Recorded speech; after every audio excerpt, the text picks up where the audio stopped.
জামাতে নামাজ আদায়ের সময় বায়ু ত্যাগ হলে বের হয়ে ওযু করার সুযোগ না থাকলে করণীয় কি?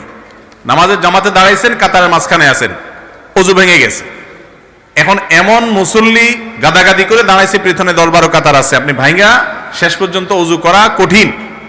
এরকম যদি হয় তাহলে ওযু ভেঙে গেলে ওই অবস্থায় অপেক্ষা করবেন। বসা অবস্থায় ওযু গেছে, বসে থাকেন, দাঁড়ানো অবস্থায় গেছে, দাঁড়ায় থাকেন, এরপরে যখন সুযোগ পাবেন বের হবেন।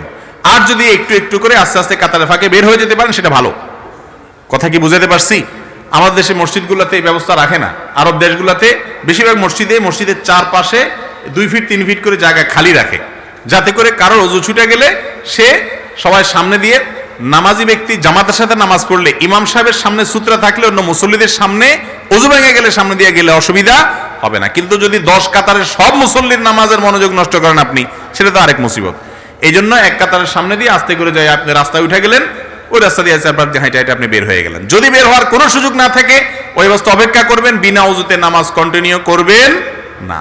মুশকিল হলো ওই অবস্থা যদি দাঁড়ায় থাকে, সবাই বলবে ব্যাপার কি, দাঁড়ায় রয়েছে কেন? সবাই বুঝে যাবে যে এর বায়ু আসছে, তাহলে আপনি শরম পাইবেন। সেজন্য আপনি সবার সাথে সাথে তাল মিলাবেন না। শরম পাইছি সেজন্য আমি নাফরমানি করব, গুনার কাজ করবো, সুযোগ নেই। দাঁড়ায় থাকবেন, যে যা মনে করে করুক, কিচ্ছু আসা যায় না। এরপর আপনি ওযু করবেন। যদি বাইর হওয়ার সুযোগ না থাকে, বিনা ওযুতে সিজদা দেওয়া নামাজ পড়া জায়েজ নাই।